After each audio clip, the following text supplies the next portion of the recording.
Yeah, that's not bad, guys. 5 away from 300 subs. I need to have a little sit down today and let's have a little look at what we could possibly buy to replace what's been took.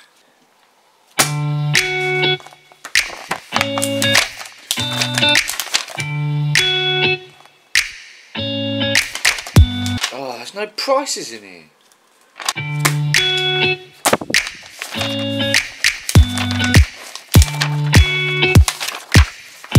So these are quite reasonably priced.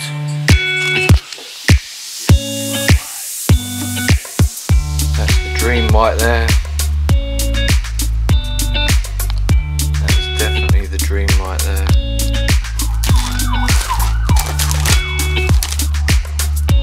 I like this deal. I like this buy two get one free, and they've got 10 foots in £3 test curve. Okay, so look. Here's where we've got a problem. We need something short, something ideally with a cork handle, something that's strong, and something that's going to be less than £100 each. Ta-da! Under £100, 9 foot, 2.75 pound test curve, 3-piece as well. So that will be really small when that's took down, which is handy.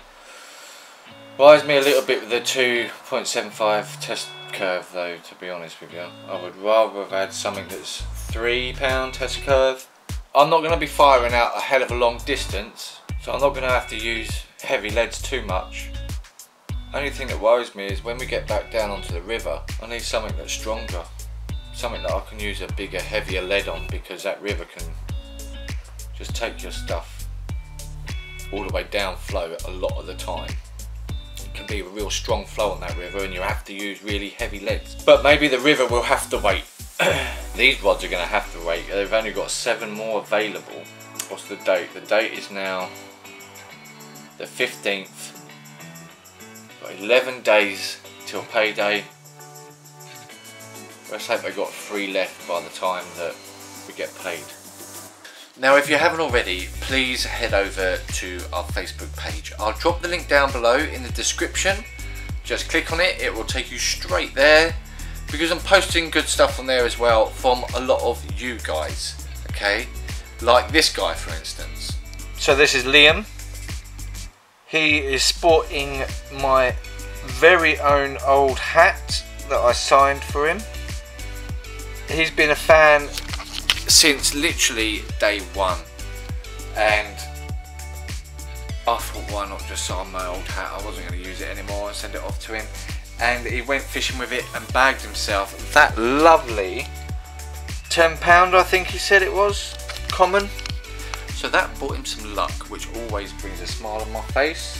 We got a little Donny Lee on there. He sent me a thank you message because he was the winner of our competition with our hat and t-shirt giveaway. I just want to go fishing!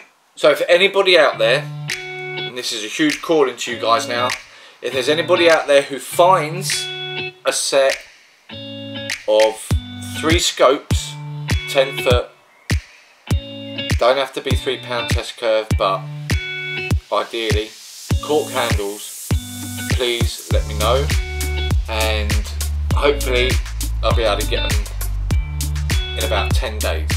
If not, then I'm going to have a look at these Grays rods. I've tried looking online for Grays rods, I've tried looking for videos of Grays carp rods, but I can't find any anywhere. I found a couple of videos of Grays fishing tackle stuff, but no carp stuff. They seem to be more aimed towards trout and fly fisher people. So if anybody out there has ever used them, let me know what they're like, because that at the moment is looking like the road we are gonna head down. Let's talk tackle while we're here. I never talk tackle with you guys, and you know why, because I don't necessarily like going on about tackle, but as we can't get down to the water, we've got nothing else to talk about, so let's do it. I had to buy these bite alarms because I needed something that had a receiver inside as well, because I was using the Nash S5s without a receiver, and if you remember with the 27-pound carp episode, I kept missing runs in the night, and I think it's because I weren't hearing the alarms quick enough to be able to act fast enough to hook into any fish, or at least that was what my excuse was. But either way, I didn't have a receiver for them alarms, and I needed something with a receiver.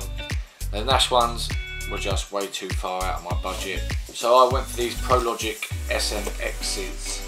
A couple of pros and cons that I've noticed with these SMXs already. A lot of people will say about the batteries in bite alarms when you get them funny little dinky ones.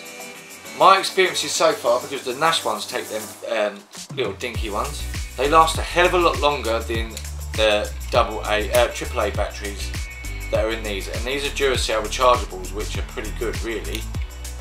But maybe it's because they're running on a receiver as well, but they lasted me one night, really, one day and one night, and then I had to literally swap the batteries out of my microphone to power my alarms up.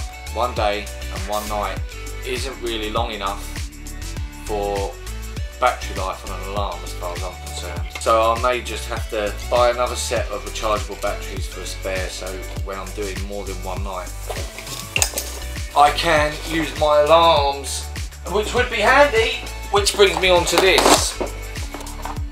My old alarms. My Nash S5s.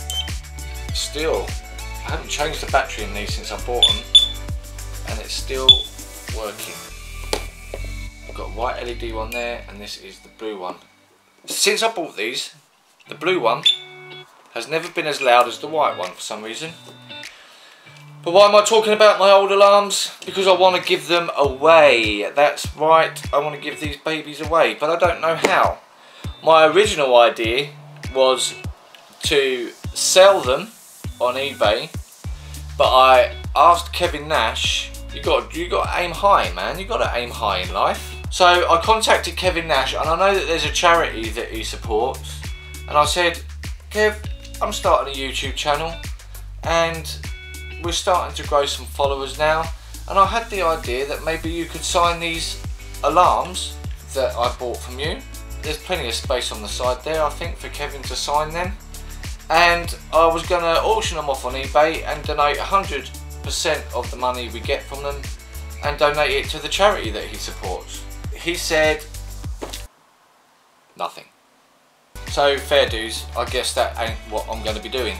So how can I give these away, guys? Let me know in the comments below on some good ideas of some form of competition or something I can do to get you people involved to give these away to some lucky follower, subscriber, YouTube fan, Real Men fan, fishing fan, anyone who hasn't got some alarms.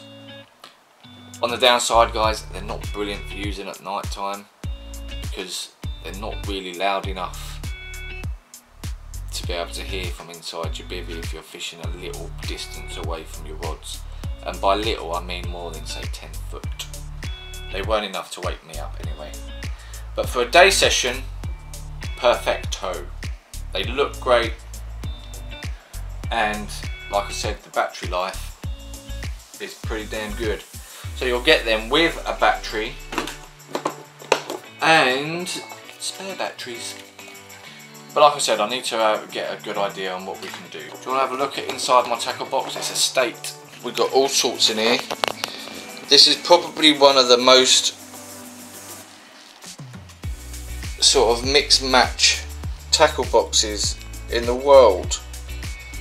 Why is it so mixed matched? Quite simply because if I'm making a video and the carp aren't biting, it might be a good idea to go over on a feeder and shoot for some smaller stuff so we can show you guys. If that don't work, maybe I need some lures and do a bit of pike fishing. If that don't work, then maybe I need to break a float out and go for maybe some little perch or hopefully a bigger perch. But either way, I've got pretty much a little bit of everything in here for all situations. Some of my favourite things in here: bread bombs. I haven't had a chance to use these yet. I really want to have a good go at using them. They're for surface fishing. They're like a rubber band that goes on your hook that's got a big sort of band on it that you can stuff loads of bread in, and I imagine that would keep it attached to the hook quite well, and you'll be able to get a better distance cast. Another one of my favourite things in here, my scissors. Not any old scissors, corded scissors, or any scissors that are nice and bright in colour. These are my old scissors, and the amount of time I've wasted in my life in looking for these, I'll never get that time back. Bright scissors, black scissors, fine scissors, loose scissors, fine scissors, loose scissors. Trust me, if you've got black scissors, I guarantee you're probably spending a lot of your time looking for your scissors. Another one of my favourite things in here, backlets. Whether you want to pin all your line to the bottom, then great. If you're on a river and you've got boat traffic, great. And another brilliant use for these, if you've got geese and swans that keep pestering you in your swim, put these on, drop them right under the rod tips, and that will stop swans and geese and ducks picking up your line when they swim past. So that's about all of my favourite things in the tacky old box. These are the reels I use. They're Fox EOS 10,000s, and I'll be honest with you, they're not bad reels. This one seems to work perfectly fine. I've had no problems with this reel whatsoever. This one on the other hand, for some reason, about a week after I had it, the free spool drag come off and was stuck in quite a stiff position, which I can't seem to be able to free up any more than that. And obviously for filmmaking purposes, I had to glue the knob back on, and at first I duct taped it on, but then I've had to glue it on just to keep it on there so everybody ain't going, oh no, look at the state of that reel. And yeah, they're dirty. I don't sit here polishing my stuff all the time. I try obviously every now and then, I'll lube up the bearings and whatever, but outside wise I never wipe these down with anything, because all this smell and that gets caught on there and stays on there is all natural, man. And you start cleaning these with any sort of products or whatever, even so much as soapy water, that can soak into your line, it'll make it stink and it could put the fish off. So I flick this in free spool mode, I get a take and it don't click back, which isn't the end of the world, don't get me wrong, but the amount of times I forgot about that. I'll do that. Oh, it worked then, did you see that? What? Oh. So every time I'm just going, and then I have to remember to click that over. But as always guys, I'm interested in knowing what you think, so let me know what you think about the graze rods I was looking at, because I think that they could possibly be a good road to go down. I would especially like to know if any of you have ever used them, because like I said, trying to find a review online about those is really sketchy at the moment. I can't seem to find anything about them. Also, if anybody out there has got any idea of any other kind of rods that might be down my alley, please drop it down into the description below and I'll be sure to take a little look see at that. And also, like I said, please, if anyone finds a bargain on a set of 3 scope rods with cork handles, I would really, really appreciate that. Until next time, when hopefully things will be back to normal and we'll be down by the water's edge, I will see you later.